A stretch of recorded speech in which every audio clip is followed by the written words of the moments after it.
Hello दोस्तों, तो देख रहे होंगे आप डीएमआरसी केमिस्ट्री क्लासेस को। तो डीएमआरसी केमिस्ट्री क्लासेस में देखिए हम जो है पढ़ रहे हैं कक्षा 10 के विषय विज्ञान और चैप्टर नंबर 2 अध्याय नंबर 2 के महत्वपूर्ण क्वेश्चनों को। तो महत्वपूर्ण क्वेश्चनों में देखिए हमने आपको पहले थ्योरी यानी जो याद करने वाला, जो समझने वाली चीज़ें हैं, जो डिफिनीशंस है, जो परिभाषाएं, उसको पहले लेक्चर नंबर 1 और लेक्चर नंबर 2 में आपको बता दिया। कल हम लोग प्रैक्टिस किए थे जो जितने भी मॉडल पेपर है, चाहे वो जो है राजीव प्रकाशन से लिया गया 2013 से लेकर 2020 तक का, और जो आपके एग्जाम में यूपी बोर्ड में स्पेशली पूछा जाता है उन क्वेश्चनों को। तो हमने कम से कम 10-12 क्वेश्चन तो कर ही लिए थे। और 10-12 क्वेश्चन करने के लिए मतलब 10 ही 12 क्यों कर पाए, जान रहे सभी को डिटेल में पढ़े कि किस प्रकार से कहाँ पर कौन सी अभिक्रिया कैसे हो रही है। नंबर 1 में आपके कम से कम 10 से 12 क्वेश्चनों को बता दिया कि किस प्रकार के क्वेश्चन आते हैं। और ये देखिए ये सीरीज से भी क्वेश्चन लिए गए हैं, ये आपके प्रैक्टिस सेट भी क्वेश्चन लिए गए हैं। मतलब लगभग आपके सभी, चाहे सीरीज चाहे विद्या मास्टरमाइंड, जिसको भी पढ़ रहे होंगे उसके लिए भी हेल्प मिलेगी, और अगर आप प्रैक्टिस सेट हल कर रहे हैं तो उसके लिए भी मिलेगी। और सबसे स्पेशल बात कि इसमें हम एक एक चैप्टर के बारे में पूरी तरह डिटेल में पढ़ रहे हैं कि क्या इसमें से कितने टाइप के और कैसे कैसे प्रश्न बन सकते हैं। तो चलिए ज़्यादा समय न लेते हुए आगे बढ़ेंगे। तो अगर आप चैनल पर हमारे नए हैं तो चैनल को लाइक करें, शेयर करें और सब्सक्राइब करें, क्योंकि आगे जितना भी आपको मिलेगा एकदम बढ़िया क्वेश्चंस और लेक्चर्स मिलेंगे आपको पढ़ने के लिए और समझने के लिए।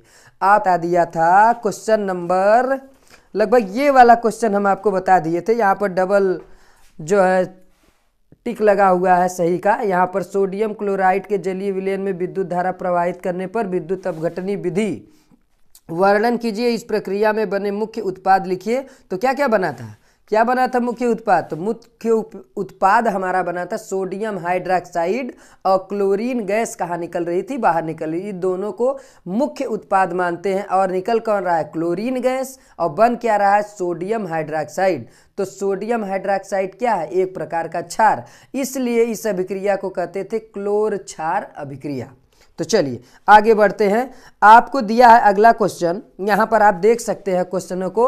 और देखिए एक और महत्वपूर्ण बात, हम आपके जितने भी, अगर आपका नंबर हमको मिल जाए तो हमारा एक टेलीग्राम ग्रुप है, एक टेलीग्राम ग्रुप बनाए, वहाँ पर हम आपको क्वेश्चनों का PDF दे सकते हैं कि कौन कौन से क्वेश्चन किस प्रकार से आए हैं, उसी से हम पढ़ाते हैं। और आप उसको भी देखते रहेंगे, ज्वाइन कर लेंगे। वहाँ पर कोई भी क्वेश्चन आप पूछिए, तुरंत हम उसको जो है सॉल्व करके आपको तुरंत आंसर मिल जाएगा। ठीक है, तो चलिए टेलीग्राम ग्रुप का लिंक वीडियो में आपको मिल जाएगा।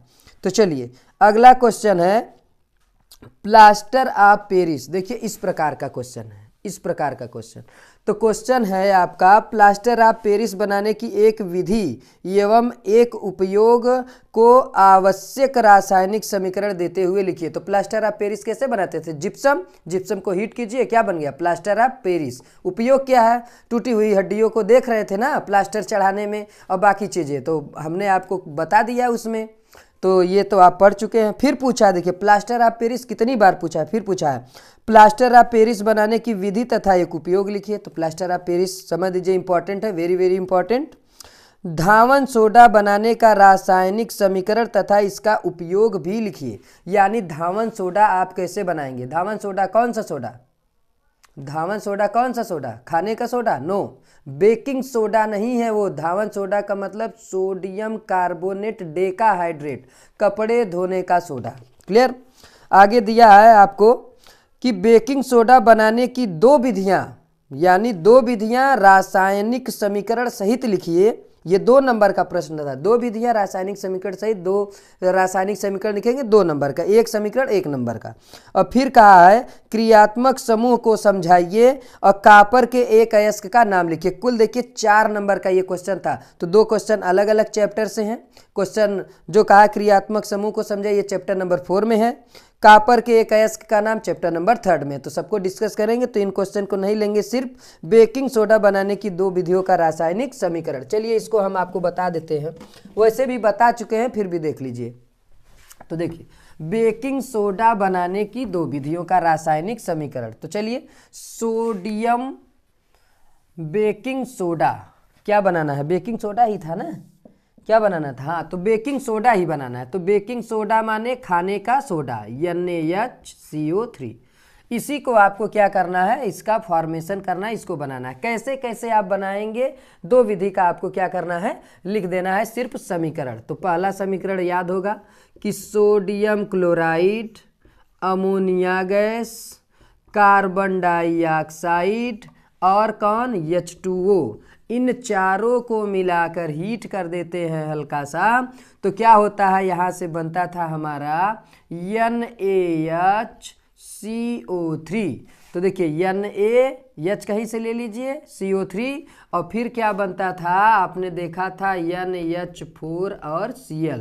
इसका क्या नाम था, इसका नाम था नौसादर ना, ऊर्ध्वपातन वाला एग्जाम्पल बताए थे आपको। देखिए Na एक हाइड्रोजन 3 3 2 5, तो यहाँ से हो गया 1, तो 4 1 5। क्लियर।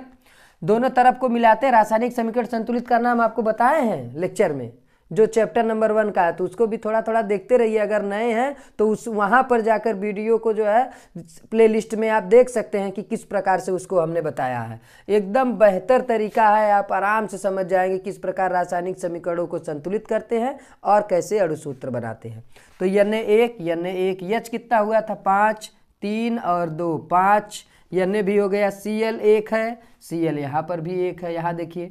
इसके बाद देखिए आपको मिल गया कौन, CO2, तो यहाँ पर है CO3, तो 1 ऑक्सीजन इसका, तो समझ लीजिए सभी क्या हो गए, कंप्लीट। तो ये जो बना हुआ है यही तो हमारा कौन सा सोडा है, यही हमारा है बेकिंग सोडा। तो ये लिखिए बेकिंग सोडा बन गया एक विधि। दूसरी विधि आपने देखा था सोडियम कार्बोनेट को जो है CO2 और H2O से अभिक्रिया करके हमने बनाया था आपको बेकिंग सोडा। आपको नहीं बेकिंग सोडा बनाए थे, आपको नहीं बेकिंग सोडा बनाए थे, मतलब सोडियम कार्बोनेट और कार्बन डाइऑक्साइड और जल लेकर बेकिंग सोडा बनाए थे। आपको लेकर कैसे बेकिंग सोडा बना देंगे आप, बेकिंग सोडा थोड़ी ना कोई रासायनिक पदार्थ, थोड़ी ना रसायन है आप में, कोई रासायनिक पदार्थ अर्थात बेकिंग सोडा आप नहीं है, आप में है एलिमेंट है, सब कुछ है आपके अंदर। तो चलिए, तो यहाँ पर आगे अगर बढ़ें तो हमने आपको बताया था और एक चीज पूछता है कैसे प्राप्त करेंगे या क्या होता है जब क्या करते हैं, सोडियम कार्बोनेट से कैसे प्राप्त करोगे, या कहेगा धावन सोडा से कैसे प्राप्त करोगे बेकिंग सोडा, वही तो है, वही है। देखिए धावन सोडा, ये धावन सोडा है, से कैसे प्राप्त करेंगे बेकिंग सोडा। तो देखिए यहाँ पर हमने कहा तो ये बन गया NaH और बन गया CO3। तो Na कितना भाग, 2 भाग, सामने 2 लगा दीजिए, NaH CO3, Na2 कंप्लीट है, H कितना 2, H कितना 2, यहाँ से CO3 तो यहाँ से CO3, और CO3 भी कितना है, 2 भाग है। अब देखिए सोडियम 2, चलिए सोडियम 2, कार्बन 1 1 2, कार्बन 2 का गुणा कीजिए, कार्बन भी हो गया कितना 2, ऑक्सीजन 3 दूना 6, तो यहाँ पर कितना है, यहाँ पर है 3 3 2 5 5 1 6, कार्बन कट हो है 2 ठो, तो कार्बन 1 यहाँ है और 1 कार्बन यहाँ, तो ये भी रिएक्शन कंप्लीट है। तो आप 2 रिएक्शन पढ़ लिए बेकिंग सोडा बनाने का, तो समझ में आ गया, 2 रिएक्शन है, 2 नंबर का काम बन गया।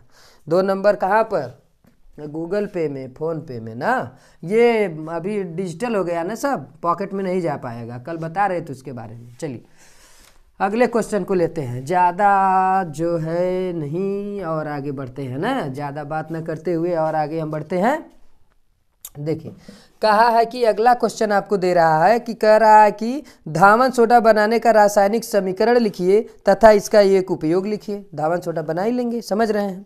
कहा है प्लास्टर ऑफ पेरिस बनाने की एक विधि लिखिए तथा इसका जल के साथ अभिक्रिया बताइए। चलिए तो प्लास्टर ऑफ पेरिस बनाने की विधि बता दिए हैं। तो क्या करते हैं, जिप्सम को हीट कर देते हैं, प्लास्टर ऑफ पेरिस बन जाता है। प्लास्टर ऑफ पेरिस में जैसे ही जल योजन करते हैं यानी जल को मिलाते हैं तो क्या बन जाता है, फिर से हमें प्राप्त हो जाता है जिप्सम। ये भी रिएक्शन हो चुका है।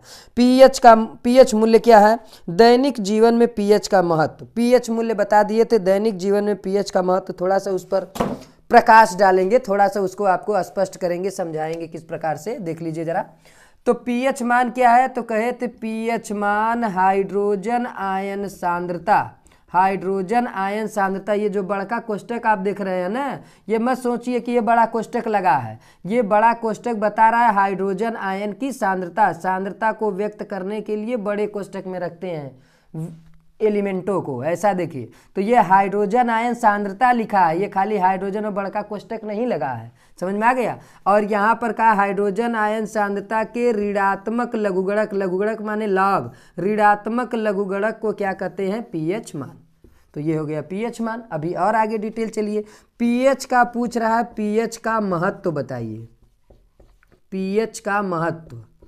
तो पीएच का आप देखिए बहुत ज़्यादा महत्व है, बहुत इंपॉर्टेंट है पीएच। बिना पीएच के समझ लीजिए दैनिक जीवन में हर बार पीएच का फेरबदल आपको मिलता है, यानी पीएच हर जगह मिलता है, लेकिन हम लोग तो नॉर्मली समझ नहीं पाते कि हो क्या रहा है। देखिए सबसे पहले तो पीएच का परिवर्तन उपापचय, उपापचय क्रियाओं में होता है, जो कि हमने इसके लेक्चर नंबर 2 में बता दिया। उपापचय क्रियाएं, उपापचय क्रियाएं किसकी, मिट्टी उट्टी का नहीं, आपके शरीर के अंदर जो उपापचय क्रिया होती है उससे बनता है ये Cl, और ये Cl की मात्रा जब ज़्यादा हो जाती है तो कहते हैं एसिडिटी हो गया। एसिडिटी होगा तो पेट में गैस बनने लगेगा, खाना सही से पचेगा नहीं, कच्ची ढेकारें आने लगेंगी। आप लोग समझ रहे हैं ना। तो उसके लिए आप कहते हैं कि मिल्क ऑफ मैग्नीशिया या नौसादर यानी NaHCO3 को यूज करते हैं। तो पीएच का पहले महत्व है कि शरीर के अंदर होने वाली उपापचय क्रियाओं को बैलेंस करके रखता है, संतुलित करके रखता है।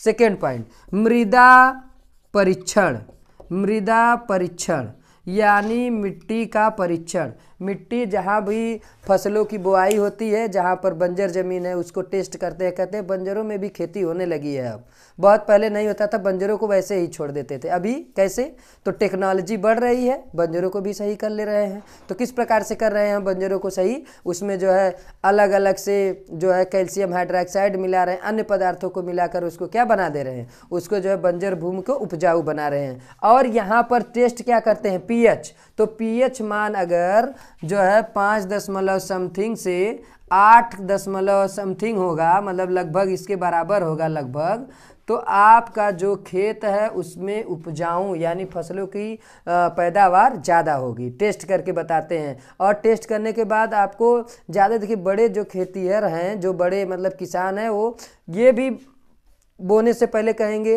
किस प्रकार का जो है कौन सा बीज डालें, कौन सी खाद डालें, पोटाश डालें, क्या करें, ये सब चीज़ें भी आपको देखने को मिलता है। तो चलिए आगे बढ़ते हैं। तीसरा एक आता है दंत क्षय, ये भी हम बताए थे। दांत के अंदर जो क्षरण होता है वो क्षारीय होता है, एसिडिटी ज़्यादा होने पर उसका भी क्या होता है, संक्षारण होने लगता है। ये 2-3 चीज़ें तो नॉर्मली हैं, इन सबको देख लेंगे और भी डिटेल आपको मिल जाएगा। ठीक है, आगे बढ़ते हैं। तो 2 नंबर का क्वेश्चन है, 2-3 लिख दिए, बहुत है। कह दिया निम्न पर ताप का प्रभाव दीजिए, केवल रासायनिक समीकरण दीजिए। ताप का प्रभाव प्लास्टर ऑफ पेरिस पर, प्लास्टर ऑफ पेरिस पर ताप का प्रभाव। तो चलिए प्लास्टर ऑफ पेरिस पर ताप का प्रभाव, देखिए ये सब क्वेश्चन यहाँ पर हैं। अभी इतने क्वेश्चन हैं, लेकिन ये सब क्वेश्चन रिपीट हो चुके हैं, इन सबको हम पढ़ा चुके हैं। अभी इतना क्वेश्चन है, लेकिन इनमें ज़्यादा से ज़्यादा आपको पढ़ाया हुआ मिलेगा ना, तो जल्दी ख़त्म करेंगे। चलिए देखिए, प्लास्टर ऑफ पेरिस को हीट करना है, उष्मा देना है, गर्म करना है, और केवल रासायनिक समीकरण आपको लिखना है। तो जान लीजिए जिसको अणुसूत्र बनाना और रासायनिक समीकरण संतुलित करना नहीं आएगा, ये समझ लीजिए कि आप धाराशाही हो जाएंगे एग्जाम में, एकदम टिक नहीं पाएंगे, वो भी केमिस्ट्री में। बाकी सब रट लेंगे, याद कर लेंगे, रट के लिख देंगे, लेकिन केमिस्ट्री में उलट जाएंगे, ये जान लीजिए। तो देखिए प्लास्टर ऑफ पेरिस को क्या करना है, हीट करना है। तो प्लास्टर ऑफ पेरिस क्या है, तो प्लास्टर ऑफ पेरिस आप लोग जानते हैं, प्लास्टर ऑफ पेरिस POP ना, तो POP को हीट करना है। तो ये हो जाता है CaSO4 और यहाँ पर आ जाता है हाफ H2O, ये हो गया प्लास्टर ऑफ पेरिस।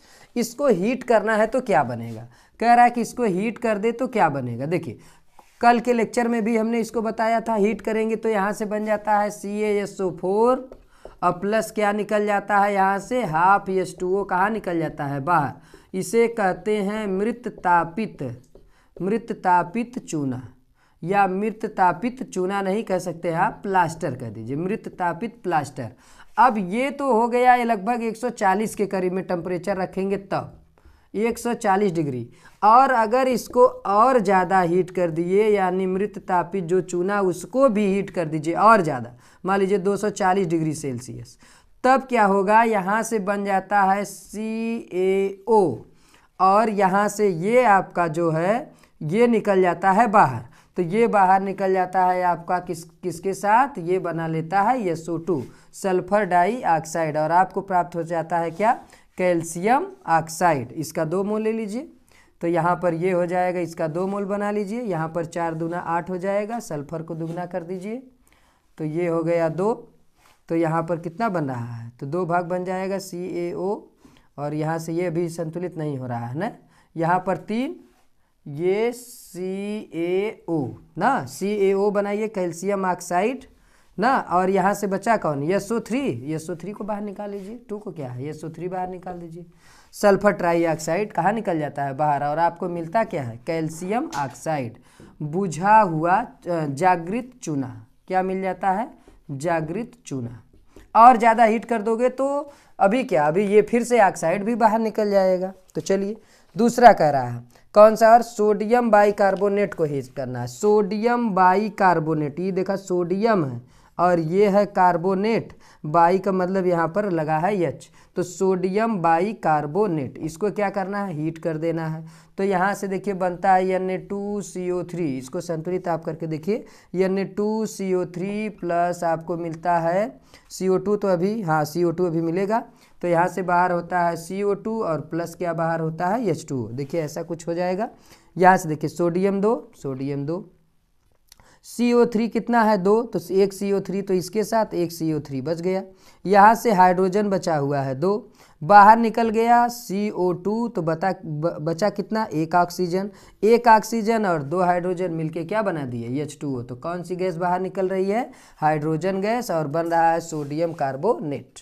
तो ये हो गया ताप का प्रभाव किस पर, प्लास्टर ऑफ पेरिस पर, और किस पर, तो सोडियम बाइकार्बोनेट, या फिर इसी को आप कह सकते हैं बेकिंग सोडा पर।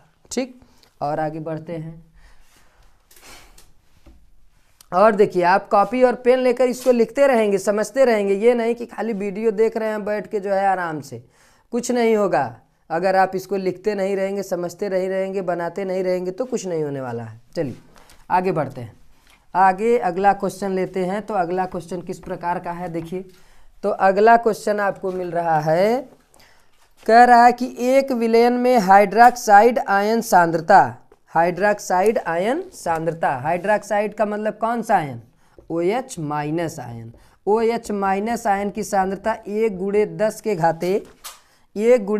घाते -10 मोल प्रति लीटर, मोल प्रति लीटर है ना, मोल प्रति लीटर है। इस विलयन का pH मान ज्ञात कीजिए। 2 नंबर का प्रश्न आया था, 2 नंबर का प्रश्न आया था कि सिर्फ pH मान बताइए, OH माइनस आयन की सांद्रता इतना है। ये मोल प्रति लीटर देखिए सांद्रता का मात्रक होता है, मोल प्रति लीटर, ग्राम प्रति तुल्यांक, और यहाँ पर और सारे बहुत से मात्रक है, नॉर्मलता, मोलरता, समझ रहे हैं।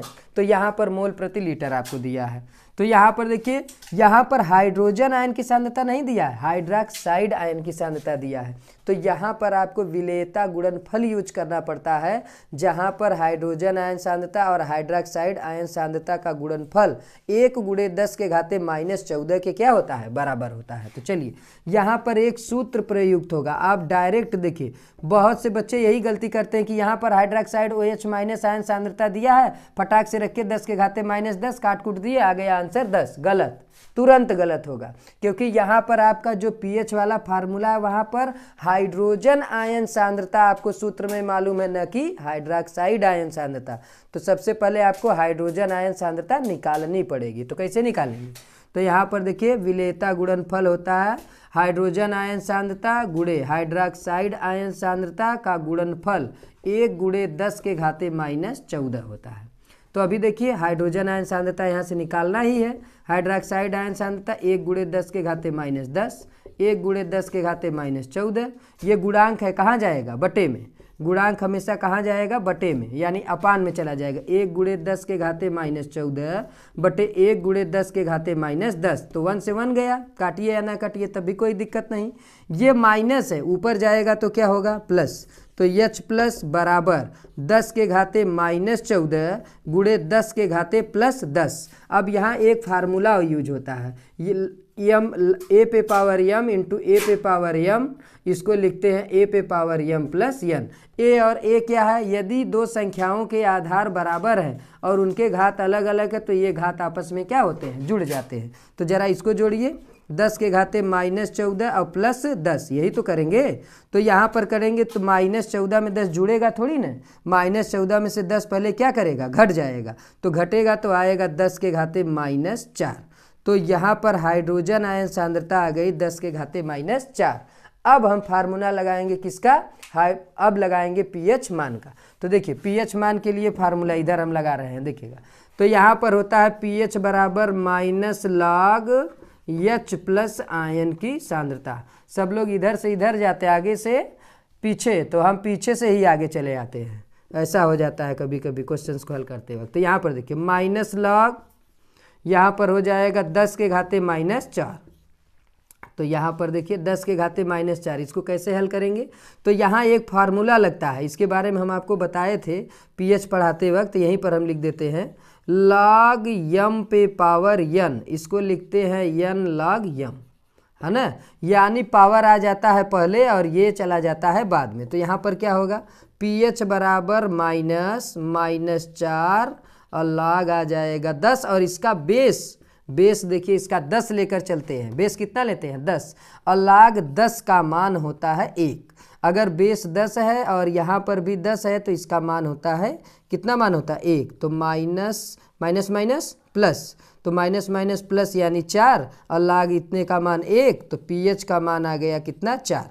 तो पीएच मान आ गया इसका कितना 4, पीएच मान आ गया 4। तो ये विलयन कैसा होगा, पीएच मान अगर 4 है तो ये विलयन आपका हो जाएगा अम्लीय। अम्लीय क्यों होगा, क्योंकि 0 से लेकर 7 से कम वाले वैल्यू को क्या कहते हैं, अम्लीय, और उसके बड़े वाले विलयन को क्या कहते हैं, 7 से बड़े वाले को कहते हैं क्षारीय। चलिए और आगे बढ़ते हैं। अभी और कुछ क्वेश्चन को, इसको ध्यान से देखिए, एकदम ध्यान से लिखिएगा, समझ लीजिएगा। यहाँ पर फार्मूला यूज हुआ है 2, इन दोनों फार्मूले पर ध्यान दीजिएगा, और आपको जिसको एकदम नहीं आ रहा वो भी सीख सकता है आसानी से, अगर इस प्रकार से आप समझ ले इसको। चलिए आगे देखिए, अब आगे बढ़ेंगे अगले क्वेश्चन की तरफ। तो अगला क्वेश्चन हमें क्या मिलने वाला है, देखते हैं।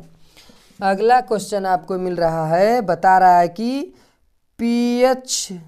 pH 4 का मान के लिए हाइड्रोजन आयन की सांद्रता बताइए, इस विलयन की प्रकृति क्या होगी। कह रहा है pH का मान 4 है ना, के लिए विलयन में हाइड्रोजन आयन की सांद्रता बताइए और इस विलयन की प्रकृति क्या होगी। तो pH मान देखिए सीधे सीधे 4 है, अगर pH मान 4 है तो विलयन हो जाएगा अम्लीय। तो यहाँ पर आपको pH मान दे दिया है, pH मान आपको दे दिया है 4, और आपसे पूछ रहा है हाइड्रोजन आयन सांद्रता। ये देखिए प्रश्न बहुत अच्छा है, इसको आप हल कैसे करेंगे। तो देखिए आपको पता है कि pH बराबर -log H प्लस आयन की सांद्रता। अब यहाँ पर देखिए आप कहेंगे यहाँ पर किस प्रकार से, और बेस इसका कितना लेकर चलते हैं 10। अब ये जैसे ही log को इस साइड हम भेजेंगे, माइनस से पहले गुणा कीजिए, माइनस इसका हटाइए, तो दोनों तरफ क्या करेंगे, ऋण से गुणा करेंगे, तो -pH और माइनस माइनस प्लस log 10 और H प्लस आयन, तो इसे भी लिख सकते हैं। अब जब यहाँ पर log को हटाते हैं तो अगर यहाँ पर ये जो यहाँ पर log का जो ये बेस है वो बेस आ जाता है यहाँ, तो 10 टू पावर आपको कितना मिल जाता है, 10 to power -pH, 10 to power -pH, और बराबर यहाँ पर हो गया हाइड्रोजन आयन की सांद्रता। आप सीधे सीधे एक फार्मूला बना सकते हैं, हाइड्रोजन आयन की सांद्रता बराबर 10 के घाते -pH। अब pH का मान दिया कितना है 4, रख दीजिए pH का मान 4, आपको मिल जाएगा हाइड्रोजन आयन की सांद्रता। तो मिल गया 10 के घाते -4 मोल प्रति लीटर, मोल प्रति लीटर। देखिए कितना सिंपल था, क्वेश्चन को थोड़ा सा उल्टा कर दिया था। वहाँ पर आपको वैल्यू दे दिया था, pH मान निकालना था, यहाँ pH मान दे दिया है और आपको हाइड्रोजन आयन सांद्रता निकालनी है। सेम pH बराबर -log H प्लस आयन। अलग से देखिए हम फार्मूला डायरेक्ट इसलिए नहीं लिखे कि फार्मूला आया कहाँ से है, वो भी सीख लीजिए। यहाँ पर माइनस से गुणा करेंगे तो प्लस वाला माइनस और माइनस वाला प्लस, तो log H प्लस आयन। और इसकी स्पेशलिटी देखिए, जो इसका आधार होता है वो क्या करता है, अगर इसको पक्षांतर करेंगे तो ये log हट जाएगा और जो बेस रहेगा उसी पावर में जाके pH जुड़ जाएगा, बराबर H plus ion. Hydrogen ion की सांद्रता बराबर 10 के घाते माइनस pH, तो pH का मान कितना था 4, रख दीजिए मोल प्रति लीटर। ये सांद्रता का क्या है, मात्रक। चलिए ये भी क्वेश्चन खत्म हो गया, समाप्त। आगे देखिए, आगे आपको क्वेश्चन पूछ रहा है ब्लीचिंग पाउडर के निर्माण की विधि बताइए। तो ब्लीचिंग पाउडर बनाने की विधि बता चुके हैं, तो इसके बाद ब्लीचिंग पाउडर बनाने की विधि बता दिए हैं, आगे बढ़ेंगे। कहा है अम्ल तथा क्षार की आधुनिक परिभाषा दीजिए, आधुनिक परिभाषा लिखिए तथा प्रत्येक को एक एक उदाहरण द्वारा स्पष्ट कीजिए। चलिए, आधुनिक पूछ रहा है आपसे, आधुनिक, तो आधुनिक कैसे, तो अब देखिए इसी में कन्फ्यूजन है। अब कह देगा आधुनिक परिभाषा, कुछ लोग कन्फ्यूज हैं। अम्ल जो स्वाद में खट्टा होता है, क्षार जो स्वाद में कड़वा होता है, वही खट्टा मीठा और वही सब लिखकर चले आएंगे और नंबर भी खट्टा मीठा मिल जाएगा। जहाँ मिलना चाहिए 4 नंबर मिल जाएगा 2 नंबर, 2 नंबर देखते ही क्या हो जाएंगे, खट्टे हो जाएंगे। तो समझ लीजिए, तो इन क्वेश्चनों के टाइप्स को समझिए और बनाइए कि किस प्रकार से लिखना है। 2 नंबर का क्वेश्चन है, पहले लिख दीजिए कि किस प्रकार से होता है और उसके बारे में बता दीजिए। 2 नंबर 3 नंबर का क्वेश्चन आता है। वैसे ये कितने नंबर का है, तो ये भी आपका 2 ही नंबर का क्वेश्चन है, बहुत ज़्यादा आपको नहीं लिखना है। तो सबसे पहले क्या लिखोगे, अम्ल और क्षार की आधुनिक परिभाषा। अम्ल क्या है, तो अम्ल और क्षार की जो आधुनिक परिभाषा है वो आरिहीनियस के अनुसार है, आरिहीनियस के अनुसार है। आरिहीनियस ने क्या कहा था, उन्होंने कहा था कि वे पदार्थ जो जल में या जलीय विलयन में हाइड्रोजन आयन अर्थात H प्लस आयन देते हैं उन्हें हम क्या कहते हैं, अम्ल। तो कौन सा, वे पदार्थ जो क्या करते हैं, जलीय विलयन में कौन से आयन देते हैं, H प्लस आयन देते हैं, उन्हें हम क्या कह देते हैं, अम्ल। फॉर एग्जाम्पल HCl, उदाहरण आपको कहा है, एक उदाहरण बता दीजिए। तो उदाहरण लिख लीजिए, HCl हाइड्रोक्लोरिक अम्ल, जल में घोलेंगे H प्लस और Cl माइनस। हम एक नहीं, हम 2 एग्जाम्पल आपको बता देते हैं। H2SO4, एक पर एक फ्री, तो यहाँ पर क्या हो जाएगा 2H प्लस और प्लस हो जाएगा SO4 double minus, 2H 2 plus SO4 पर 2 माइनस। चलिए 2 पर एक और एक्स्ट्रा ले लीजिए, HNO3, H प्लस और HNO3 पर क्या आ गया, माइनस। तो तीनों में से आपको कोई भी एक याद रहेगा। एक पूछा था हमने, आपको 3 बता दिया, तीनों में से जो आपको अच्छा लगता है वो आप याद कर लीजिए। तो चलिए दूसरा है कि क्षार। क्षार क्या होता है, तो क्षार वे पदार्थ हैं जो जलीय विलयन में क्या देते हैं, हाइड्रोक्साइड आयन देते हैं, वो H माइनस आयन देते हैं, उन्हें हम क्या कर देते हैं, क्षार कर देते हैं। तो चलिए क्षार का एग्जाम्पल ले लेते हैं। सोडियम हाइड्रोक्साइड, एकदम सिंपल सा एग्जाम्पल है, NaOH। NaOH को अगर जल में घोलेंगे Na प्लस और क्या दे देगा, OH माइनस। ये एक एग्जाम्पल हो गया। और एक एग्जाम्पल ले लीजिए, चलिए KOH, यहाँ पे दे देगा K प्लस और OH पर क्या आ जाएगा, माइनस। तो ये सब क्या है, ये आपके क्षार हो गए जो हाइड्रोक्साइड आयन देंगे, और जो जलीय विलयन में H प्लस आयन देंगे उन्हें हम क्या कर देंगे, अम्ल। तो ये हो गया अम्ल और क्षार की आधुनिक परिभाषा। चलिए और देखते हैं, दिया है विरंजक चूर्ण का रासायनिक नाम और सूत्र लिखिए। विरंजक चूर्ण का रासायनिक नाम कैल्शियम ऑक्सीक्लोराइड या कैल्शियम हाइपोक्लोराइड, क्लोरोक्लोराइड, या फिर इसका सूत्र तो जानते ही हैं CaOCl2। pH पैमाना क्या है, किस प्रकार से नापते हैं, उदासीन, अम्लीय और क्षारीय विलयनों के pH का परास लिखिए। ये पूरा आपको मिला है 4 नंबर का प्रश्न। pH का परास आपको बताना है, pH पैमाना बताना है। चलिए, तो pH पैमाना हाइड्रोजन आयन सांद्रता पर निर्भर करता है। pH पैमाने को हम कल आपको बताए भी थे, फिर से बता देते हैं कि जो पैमाना इस तरह से बनता है, इस पे हाइड्रोजन आयन की सांद्रता को क्या किया जाता है, व्यक्त किया जाता है। अगर हाइड्रोजन आयन की सांद्रता को देखेंगे तो यहाँ से यहाँ पर ये जो 0 से लेकर 7 तक वैल्यू जाता है, इसे हम क्या कहते हैं, अम्ली। तो परास क्या हो गया, अम्ल का परास है 0 से लेकर 7 से कम। तो pH का मान अगर 7 से कम है तो वो विलयन कैसा हो जाएगा, वो विलयन हो जाएगा अम्ली। और दूसरा, अगर ये pH मान 7 से अधिक हुआ, 7 से कैसा हो गया, सॉरी 7 से कम तो ये है ना, 7 से कम, और ये वाला हो गया pH का मान 7 से अधिक। अगर pH का मान 7 से अधिक हुआ, इधर जिधर की तरफ मुंह खुला रहता है वो बड़ा होता है, और जिधर की तरफ ऐसे रहता है वो छोटा। तो इधर ये है तो ये बड़ा, ये छोटा है ये बड़ा, और इधर कौन है, ये बड़ा ये छोटा। तो अगर ये pH का मान कैसा होगा, 7 से कम तो अम्लीय, और 7 से ज़्यादा होगा तो ये क्या कहलाएगा, तो ये विलयन कहलाएगा क्षारी। और तीसरा, अगर pH का मान 7 के बराबर है तो क्या कहलाएगा, विलयन, विलयन कहलाएगा उदासीन। तो ये pH स्केल के परास हैं और ये pH स्केल हैं, और इस पे हाइड्रोजन आयन सांद्रता के द्वारा व्यक्त किया जाता है।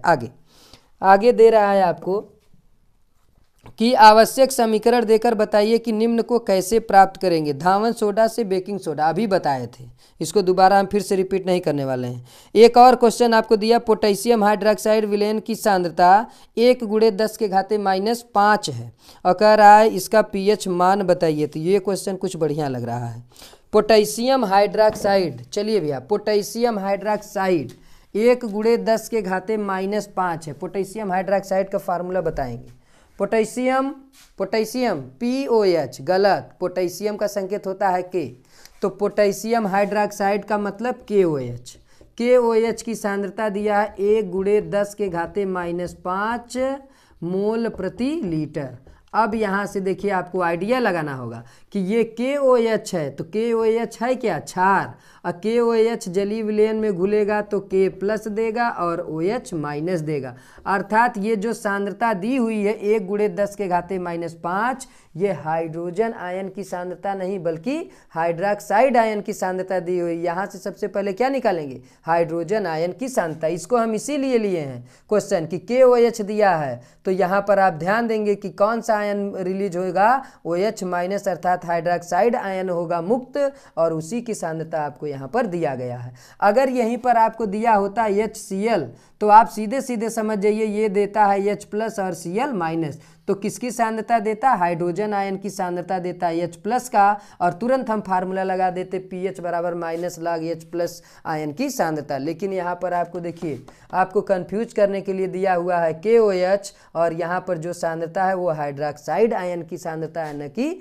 हाइड्रोजन आयन की सांद्रता है। तो चलिए पहले हाइड्रोजन आयन की सांद्रता को निकालते हैं। तो फार्मूला आप जानते हैं, H+ × OH- बराबर 1 × 10⁻⁻14। यहाँ पर अगर वैल्यू रखेंगे तो H+ तो निकालना ही है, इसका मान कितना आएगा, 1 × 10⁻⁵ बराबर 1 × 10⁻⁻14। इसको उधर भेजेंगे तो H+ बराबर आपको मिलेगा 1 × 10⁻⁻14 बटे 1 × 10⁻⁻5। ये यहाँ से कैंसिल होगा तो आपको मिलेगा H+ बराबर यहाँ पर मिल जाएगा 10⁻⁻14 × 10⁻+5, माइनस नहीं, कैसा 5 +5, क्योंकि घात अगर नीचे है ऊपर जाएगा तो प्लस हो जाएगा। अब आधार बराबर है तो घात घात जोड़ दीजिए, 10⁻⁻14 + 5। ये देखिए ये कंफ्यूज करता है बार बार, बहुत लोग परेशान हैं, बहुत से बच्चे इससे परेशान है कि 10⁻⁻14 + 5 है तो 14 × 5 = 19 हो जाएगा। एकदम गलत, प्लस वाले को लिखिए पहले, माइनस वाले को लिखिए बाद में। यानी 5 में से जब 14 घटाओगे तो आएगा -9। कितना आ जाएगा, -9। अर्थात यहाँ पे बच रहा है 10⁻⁻9। तो यहाँ पर कौन बच रहा है, H+ आयन। तो यहाँ पर हाइड्रोजन आयन की सांद्रता हो गई कितना, हाइड्रोजन आयन की सांद्रता आपको मिल गई 10⁻⁻9 मोल प्रति लीटर। अब इसके बाद pH का फार्मूला लगा दीजिए, pH मान निकालना है तो pH बराबर -log H+ आयन की सांद्रता। तो चलिए pH बराबर -log, यहाँ पर फिर से वही 10⁻⁻ कितना है 9, यहाँ पर लिखिए, यहाँ पर फार्मूला लगेगा आपको याद होना चाहिए, log m पे पावर n, n आ जाएगा पहले और m चला जाएगा बाद में।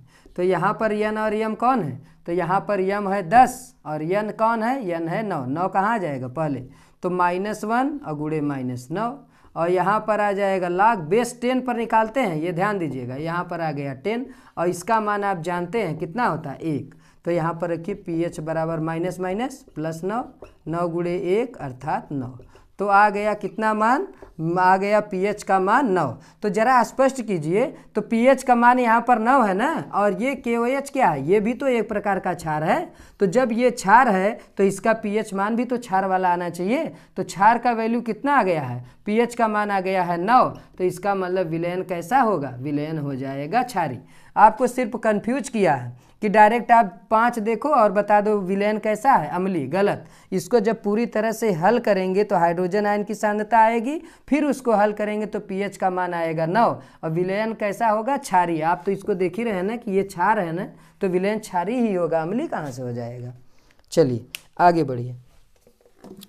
इसके बाद आपसे पूछ रहा है कि विलयन की, वही फिर एक क्वेश्चन दे दिया है कि विलयन की जो है pH मान इतना है, इसको हल कीजिए और आप जो है वैल्यू निकालिए। चलिए इसको भी हम आपको बता देते हैं कैसे आप लगाएंगे। एक क्वेश्चन इसमें से छोड़ेंगे हम, जो कि सबसे आसान वाला होगा। कहा है कि pH का मान दिया 4 × 10⁻⁻9। ये थोड़ा सा अलग है, इसलिए इसको बता रहे हैं, इसको लिख लेंगे आप। देखिए दिया हुआ है आपको क्वेश्चन। अगला क्वेश्चन देखिए, pH पर एक और क्वेश्चन है। अब लगभग जो है क्वेश्चन सब समाप्त होने वाले हैं, लगभग सब पढ़ लिए आप। यहाँ पर दिया है कि एक जो है विलयन के हाइड्रोजन आयन की सांद्रता आपको दे दिया है। हाइड्रोजन आयन की सांद्रता मतलब H+ आपको दिया है, लेकिन नंबर जो दिया हुआ है थोड़ा सा अलग है। 4 × 10⁻⁻9 मोल प्रति लीटर। अब देखिए ये क्वेश्चन आपको, ये वाला क्वेश्चन है, देखिए यहाँ पर आपको मिलेगा एक विलयन का H+ की मात्रा 4 × 10⁻⁻, चाहे मात्रा दे चाहे आपको वैल्यू इस तरह से दे। तो विलयन का pH मान ज्ञात कीजिए, विलयन की प्रकृति क्या है, और log 2 और बेस 10 का मान दिया 0.3010। कितना दिया है, तो आपको एक वैल्यू दिया हुआ है यहाँ log बेस 10 और किसका 2 का 0.3010। देखिए log को पढ़ने का तरीका होता है log to the base 10, log to the base 10, और ये आपका हो गया 2, यानी 2 log टू दी बेस 10। इसको पढ़ने का तरीका होता है 2 यानी 2, 2 log टू दी बेस 10। अगर 5 होता है यहाँ तो 5 log टू दी बेस 10। तो अभी देखिए यहाँ पर वैल्यू आपको दिया हुआ है। तो यहाँ पर जब आप pH का फार्मूला लगाएंगे तो -log H+ की क्या आ जाएगी, सांद्रता। आप जैसे ही सांद्रता यहाँ पर रखेंगे आएगा -log 4 × 10⁻⁻9। तो आप यहीं पर कंफ्यूज हो जाएंगे कि डायरेक्ट मिल रहा था, ये वाला पावर पहले आ जा रहा था, ये वाला बाद में। अब तो ये लफड़ा हो गया कि ये यहाँ पे कहाँ से आ गया 4 गुणे वाला, इसको कैसे हल करेंगे। एक हल कर लीजिए। देखिए अगर पूरा वीडियो देख लिए और समझ लीजिए, आप कोई भी लेक्चर देखने की ज़रूरत नहीं, किताब उठाने की ज़रूरत नहीं, आप पेपर देकर आइए, एकदम फर्स्ट क्लास का नंबर लाएंगे इससे। देखिए यहाँ पर pH माइनस, अब देखिए यहाँ एक फार्मूला बनता है, ये बन जाता है m और ये बन जाता है n, यानी ये फार्मूला बनता है log m × n। अभी पावर वाला नहीं बन रहा है, log m × n। तो m कौन सा है, m दूसरा मान होगा log m, और ये हो जाता है log n। तो log m अलग और log n अलग, दोनों अलग अलग हो जाते हैं, बीच में क्या लग जाता है प्लस। अब ये पावर ओवर मत सोचिए, सिर्फ इसको दोनों को देखिए, यहाँ पर 4 यहाँ पर 10, 4 होगा m और 10 होगा n। तो चलिए बदलते हैं इसको। तो यहाँ से आ जाएगा आपका -log ना, तो यहाँ पर आ जाएगा -log, यहाँ पर कितना आ जाएगा, तो यहाँ अंदर अगर इसको एक्सपेंड करें तो यहाँ पे आ जाएगा log 4। अब यहाँ देखिए आता तो प्लस है, लेकिन सामने क्या लगा है माइनस, तो प्लस को क्या बना देगा माइनस, -log 10⁻⁻9। तो ये यहाँ तक आ गया आपका वैल्यू। अब इसको और हल करें, अगर हम यहाँ पर थोड़ा सा मिटाते हैं, ये देखिए अगर यहाँ पर इसको हल करें, अब ये बड़ा कोष्टक लगाएं क्योंकि इसको हल करना है। तो pH बराबर, अब यहाँ पर देखिए 4 को क्या कुछ लिख सकते हैं, 4 को कुछ लिख भी नहीं सकते, वैल्यू ही नहीं दिया है log 4 का। अब बेस 10 ही है, बेस 10 है, ये ध्यान दीजिएगा, बेस 10 पर ही निकालते हैं इसको, बेस 10 पर ही निकालते हैं, ये आपको याद रहना चाहिए। अब यहाँ log दिया तो है, लेकिन 2 का मान दिया है, 4 का मान नहीं दिया है, तो कंफ्यूज ना होइए, इसको थोड़ा सा और हल करिए। log बेस 10 और 4 को लिख सकते हैं 2 के पावर 2, और जैसे ही 2 के पावर 2 लिखेंगे ये पावर आ जाएगा पहले, ये बन जाएगा log 2, और इसका मान आपको दिया है, और यहाँ पर लगा देंगे माइनस, ये पावर कहाँ आने वाला है पहले। चलिए अभी एक ही साथ सबको करेंगे, 10⁻⁻, ये आपका बन गया। अब यहाँ पर फार्मूला लगता है log m पे पावर n, तो ये बन जाता है n log m, n log m। देखिए n log m बन जाता है। बस इतना याद रखिए, गुणा होगा तो प्लस और ऊपर होगा तो यहाँ पर पावर आ जाएगा पहले और ये हो जाएगा इस प्रकार से। तो pH बराबर ये बन गया आपका, पावर कहाँ आ जाएगा पहले, तो -2 log बेस 10 और 2, फिर माइनस और ये देखिए माइनस आएगा पहले -9, तो log बेस 10 और इसके ऊपर तो भी 10 है, तो ये हो गया बेस 10 और 10। तो देखिए ये 10 और 10 है।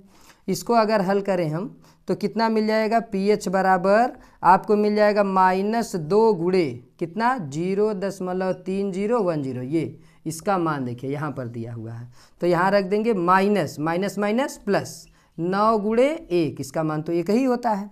तो यहाँ पर जब इसको और हल करेंगे तो इसको देखिए हम इधर हल कर देते हैं, स्पेस थोड़ा सा कम है, इधर हल कर देते हैं। तो आपको मिल जाएगा pH बराबर, आपको मिल जाएगा, यहाँ गुणा कीजिए 2 0 0 और 2 1 2 2 0 0 2 3 6 और दशमलव, यहाँ पर लग जाएगा आपका दशमलव। तो ये माइनस हो गया ना, ये ऋणात्मक हो गया कितना, ये ऋणात्मक हो गया आपका 0.6020, दुगना कर दीजिए और यहाँ पर प्लस है 9 1 9। तो यहाँ पर pH कह रहा है कि 9 में से इसको घटाइए, तो 9.000 ऐसे लिखेंगे क्योंकि इसके पीछे दशमलव आप मान सकते हैं और यहाँ पर सब दशमलव में दिया है, तो 0.6020।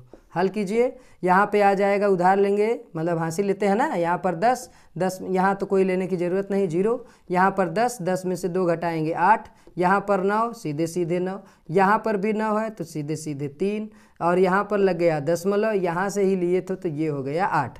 तो आंसर आपको मिल गया, देखिए 8 9 वाली वैल्यू बड़ी है और ये वाली छोटी, तो आपको मिल गया वैल्यू 8.3980। तो ये हो गया pH का मान। तो pH मान कितना आ गया, 8.3980। तो ये कैसा है, pH का मान 8 से ज़्यादा 7 से ज़्यादा है ना, तो विलयन कैसा होगा, तो विलयन हो जाएगा क्षारी। विलयन कैसा हो जाएगा, विलयन हो जाएगा आपका क्षारी। अब आप सोच रहे होंगे कि हाइड्रोजन आयन की सांद्रता दिया था तब भी विलयन कैसा आ रहा है, क्षारी। तो हाइड्रोजन आयन की सांद्रता अम्ल और क्षार दोनों के लिए कॉमन लिया गया। अम्ल के लिए भी हाइड्रोजन आयन की सांद्रता मापते हैं, क्षार के लिए भी हाइड्रोजन आयन की सांद्रता ही मापते हैं, क्योंकि pH मान हाइड्रोजन आयन सांद्रता पर निर्भर करता है, न कि हाइड्रोक्साइड आयन सांद्रता पर। तो चलिए अभी कुछ क्वेश्चन और हैं, यहाँ पर बस एक क्वेश्चन और, एक में कह रहा है कि एक विलयन के हाइड्रोजन आयन की सांद्रता 10 के घाते -9 है, तो उसका pH मान बताइए। तो सीधे हल करेंगे, आएगा 9, तो 9 आ गया, तो ये विलयन कैसा होगा, अम्लीय या क्षारी, तो विलयन क्षारी होगा, वैल्यू 9 है, 7 से बड़ा। 2 नंबर का प्रश्न ये भी था। अब देखिए यहाँ पर एक प्रश्न आपको और दिया हुआ है, ये पूछ लिया है आपसे, ये हम आपको क्वेश्चन बता देते, इसके बाद ये यहीं पर जो है क्लोज कर देंगे अपना लेक्चर। देखिए यहाँ पर आपको एक वैल्यू दिया हुआ है, जरा देख लीजिए कि इस टाइप के भी प्रश्न आते हैं pH से। तो देखिए कैसा प्रश्न है, ये दे दिया है आपको कि 0.0040 नहीं 30 0.00001 n और फिर दिया हुआ है आपको NaOH, एक NaOH विलयन का pH मान बताइए। कुछ लोग कह रहे थे सिलेबस से pH हट गया है, pH हटा होगा तब भी ये क्वेश्चन बनेगा, क्वेश्चन बन जाता है। तो यहाँ पर देखिए क्वेश्चन बना है कि यहाँ पर जो आपको दिया हुआ NaOH की सांद्रता दिया है, N क्या है, N माने होता है नॉर्मलता, N माने नॉर्मलता, नॉर्मलता सांद्रता का मात्रक है। तो यहाँ पर NaOH क्या है, एक क्षार है। तो हाइड्रोक्साइड आयन की सांद्रता आपको दिया है 0.001। अब देखिए इसको हल करने के लिए आप क्या करेंगे, वही पुराना नियम, H+ आयन और OH- आयन, पहले इसको पावर के रूप में बदलते हैं। अगर पीछे जाएंगे तो 1 पावर और पीछे जाएंगे 2 पावर और पीछे जाएंगे 3 पावर और पीछे जाएंगे 4, यानी 1 गुणे 10 के घाते -4 नॉर्मल ये बनेगा। अगर आप पीछे जाइए, जाकर देख सकते हैं आप कि जब भी हम इधर जाते हैं तो 10 की घात कैसी मिलती है, माइनस, और अगर इधर की ओर आते हैं तो 10 की घात कैसी मिलती है, प्लस। दशमलव को और आगे बढ़ाओगे तो 10 की 1 घात प्लस मिल जाएगी, और इधर की ओर जाओगे तो 10 की घात माइनस मिलेगी। तो चलिए H+ आयन की सांद्रता OH माइनस आयन की सांद्रता बराबर 1 गुणे 10 के घाते -14। यहाँ पर रखेंगे 1 गुणे 10 के घाते -4 गुणे ये हो जाएगा आपका माइनस ये 1 गुणे 10 के घाते -14। यहाँ पर हम सीधे सीधे आपको हल करते हैं, 1 से 1 गया और यहाँ से 4 से 4 गया, तो यहाँ पर OH माइनस, सॉरी यह गलत हो गया, यहाँ पर हाइड्रोक्साइड आयन की हाइड्रोजन आयन की सांद्रता तो निकालनी थी ना। हाइड्रोक्साइड आयन की सांद्रता 1 गुणे 10 के घाते -4 थी, तो 1 से 1 और 4 से 4 कैंसिल होगा, तो H प्लस की आयन की सांद्रता आ जाएगी सीधे सीधे 10 के घाते -10। 4 से 4 गया तो 10, वही 4 से 4 कटा नहीं है, यहाँ पर 10 में 14 में से 4 घटा है तो 10 के घाते माइनस इतना। अभी pH के लिए क्या करेंगे, pH के लिए आप फार्मूला लगा देंगे, pH बराबर वही minus log H plus ion की सांद्रता, तो pH बराबर यहाँ पर माइनस log 10⁻14, तो सॉरी 14 नहीं, pH मान 10 के घाते -10, तो pH बराबर आ जाएगा माइनस गुणे माइनस, सॉरी माइनस और -10, यहाँ पर बनेगा log बेस 10 और 10, इसका मान जानते हैं 1 होता है, तो माइनस माइनस प्लस 10 गुणे 1 यानी pH माना गया 10। तो विलयन कैसा होगा, तो विलयन हो जाएगा क्षारीय। तो ये भी खत्म हो गया क्वेश्चन। अब आपसे पूछा है कि साधारण फिटकरी का रासायनिक नाम तथा सूत्र लिखिए, जल मिलाने पर इस पर क्या प्रभाव पड़ता है। तो फिटकरी का आपको सूत्र पूछ लिया है, तो फिटकरी का सूत्र क्या होता है, देखिए फिटकरी का सूत्र होता है K2SO4 Al2SO4 का थ्राइस और हो जाता है 24H2O। ये फिटकरी का सूत्र होता है ना, K2SO4 Al2SO4 का thrice 24H2O, potassium sulphate, aluminium sulphate और क्या 24H2O, 24 भाग आपका जल हो जाता है।